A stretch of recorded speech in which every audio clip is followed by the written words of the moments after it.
In this video, you are going to hear two different interviews that I did with two people. One is Joe and the other is D'Angelo. They are interspliced throughout, and you will hear me ask them three questions.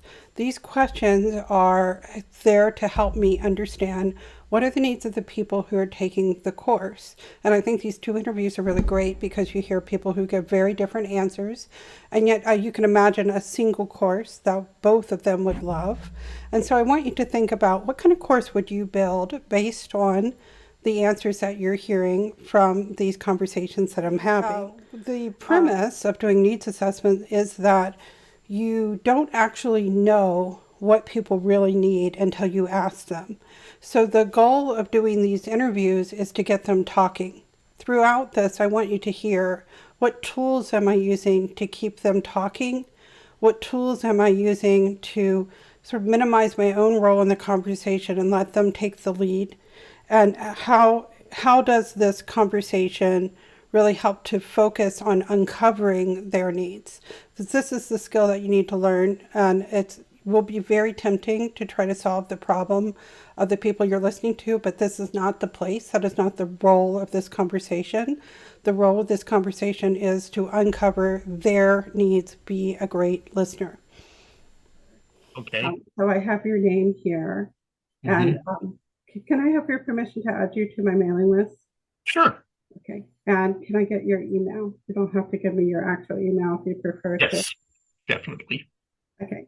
And do you have a preferred form of communication? Email, text, messenger, Instagram? For me, generally email or text. Okay. And then you gave me permission to record the call, so I click yes on that. And I'm going to go ahead and stop the share. So tell me a little bit about what problems that you're having with making peanut butter and jelly sandwiches. I know, just for people who don't, we know each other for many, many years. And you were in Israel. So I remember when I asked for some help on this, that you had mentioned something about not being able to get peanut butter in Israel. Yeah. So troubles I've had with making peanut butter and jelly sandwiches. I mean, a lot of them come down to the ingredients. First, I've often gotten bread that was just not dense enough, and so in trying to make the peanut butter sandwich and spread the peanut butter, the bread would tear. So that would be one difficulty. Okay. Again, with the peanut butter itself, there's several different kinds of peanut butter, and the two you can find here the most is the stuff that's like the standard stuff you'll find in the stores and on commercials, which is basically, a blob of sugar with peanut in it. And then there's the supposedly healthy peanut butter that you get, that when you open it up, it's a pool of oil on top of a rock. And you have to stir that up, and that's always a pain. I have broken knives doing that. I have found the best peanut butter I've found is the freshest. Ideally, and I haven't found this here, the best peanut butter is what? Is the freshest. If You want to get really fresh peanut butter, there are stores I went to in the States where they had a machine where you could actually put in the peanuts and grind your own. Yes.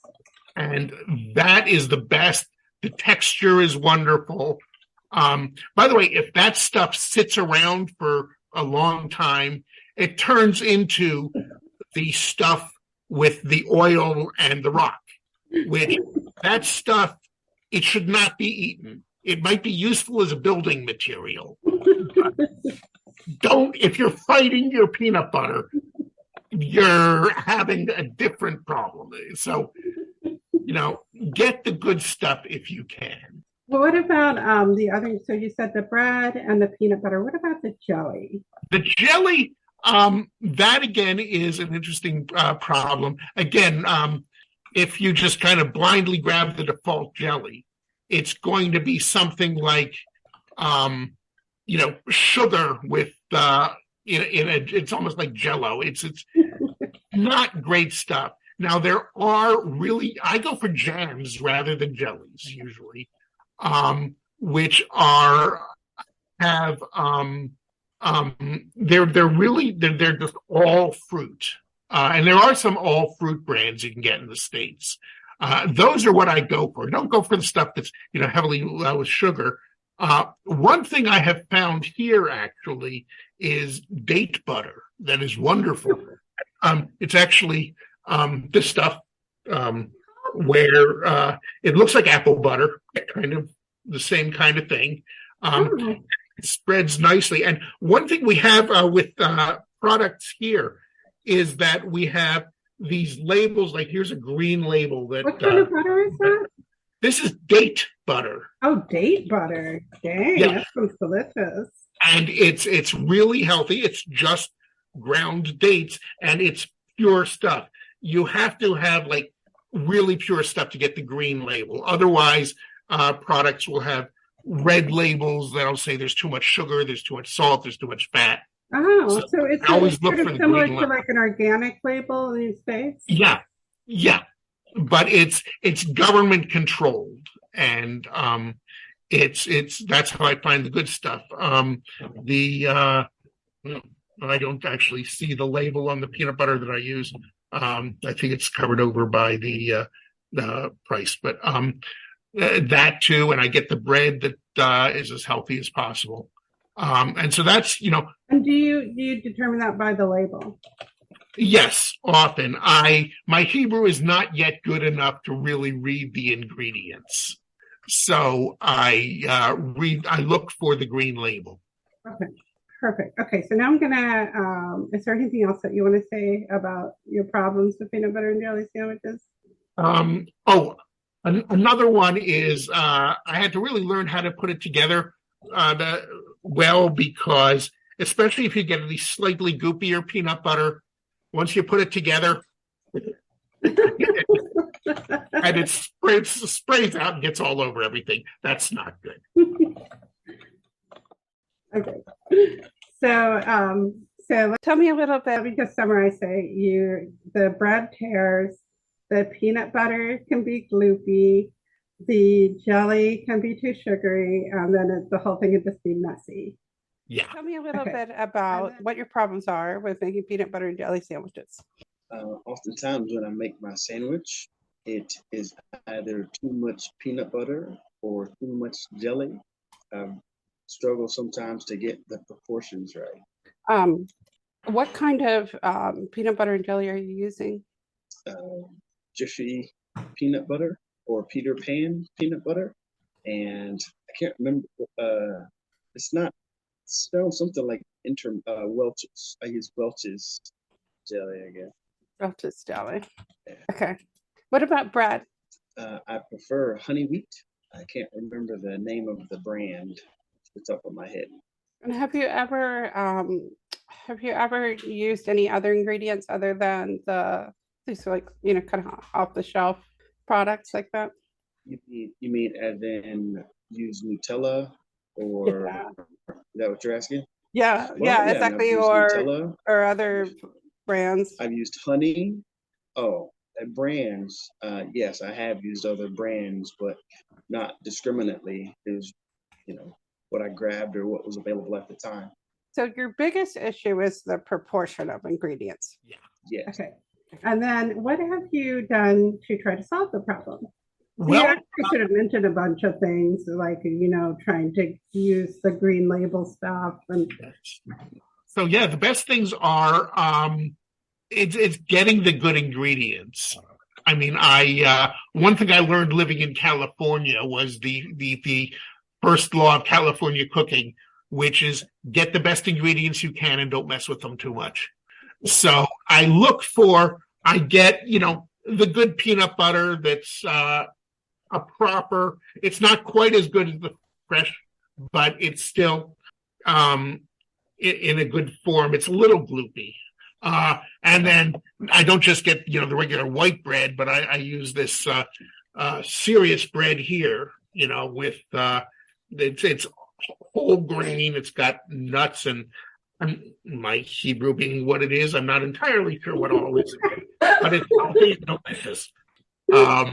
And then also I've shown you the date butter with the green label.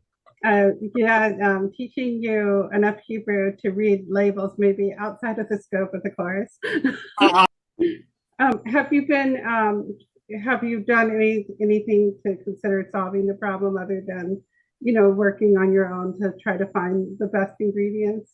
I have done it on my own. I've looked at some YouTube videos, which are variably useful. Sometimes I feel like I've already know more than the guy doing the video. And then I've looked at web pages about it, though, for one thing, recipe pages on the web tend to go into irrelevant stories on and on and on and then get down to the recipe, or they're actually poorly hidden commercials for a given brand of something, whether or not it's actually the best. So you got to look out for that. And that's You don't know whether you can trust it. What was that? You don't know whether you can trust it. Right. It's like if I find that they mention a brand and then I look at the brand is the same thing as the site name, there's probably something there that's a problem. Yes. Yeah. So what have you considered doing to try to solve the problem, or have you tried to solve the problem? Yes. Measuring prior to making the sandwich, doing the putting them in the same slice of bread before I toast the sandwich. I've tried melting and mixing before putting it on the bread. Melting and mixing gets messy. Yeah. And using a measuring tool like a tablespoon or whatever, it's another tool that I'm using, and just more cleanup or whatever. So yeah. You're a chef, right? What do you say? Are you a chef? Not professionally, no. Some would say so, yes. Okay. So you've tried using measuring, you've tried mixing and melting. That sounds really messy.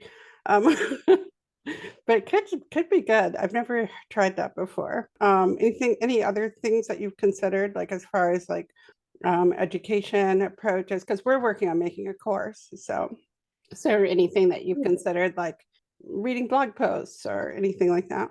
No, I have not, but I would be open to the idea. Okay, so now that we know a little bit about what your problem is and what you've been trying to do to get it solved, can you tell me a little bit about like what would the perfect peanut butter jelly sandwich be? Like if you could wave a magic wand and you have the skills to make like a perfect peanut butter, or just the situation existed, what would that be?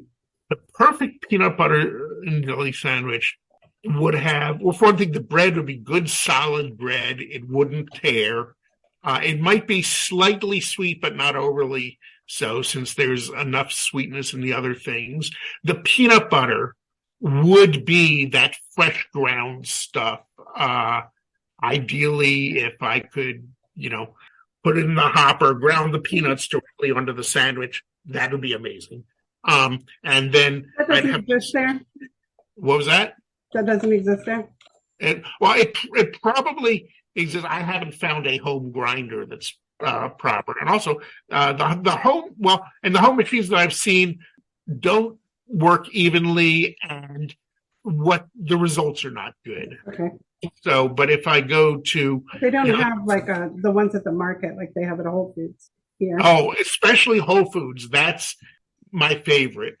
But so you get that good peanut butter, and it's spread evenly on the bread, and so it covers it but doesn't go out the edges. And then with the jelly or the jam or the date butter, it's again kind of not too thick, not too thin a layer. Doesn't go all the way to the edges. I think it just sits there nicely in the center of the sandwich. And so when you get it, you can then take the sandwich, bite into it.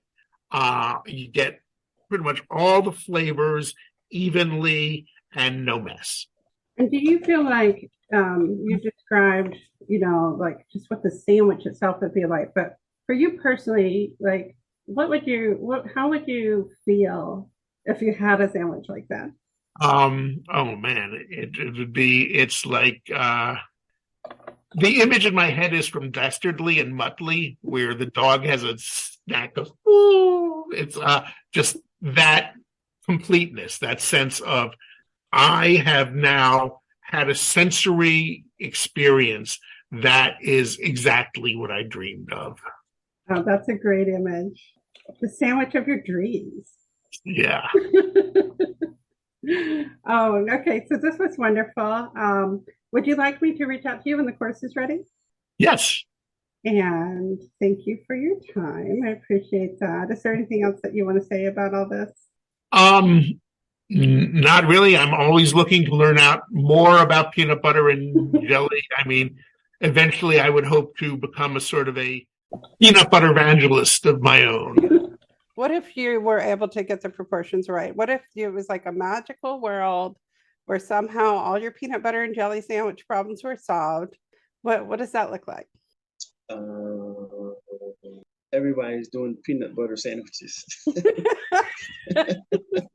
Peanut butter jelly sandwich, like Oprah. Peanut butter jelly sandwiches. Yeah, you get a Everybody. sandwich, you get a sandwich, you get a sandwich. That's right. Okay, so that's the world that you're dreaming of, is everybody's eating them because they're so delicious. Oh yeah. And is that also that if you could make a perfect peanut butter jelly sandwich and you would want to share it, or that you would want to, Yes. have like not share maybe your sandwich, but have have have them with a friend? Yes. Is there anything else that you want to share about peanut butter jelly sandwiches? Mm, no.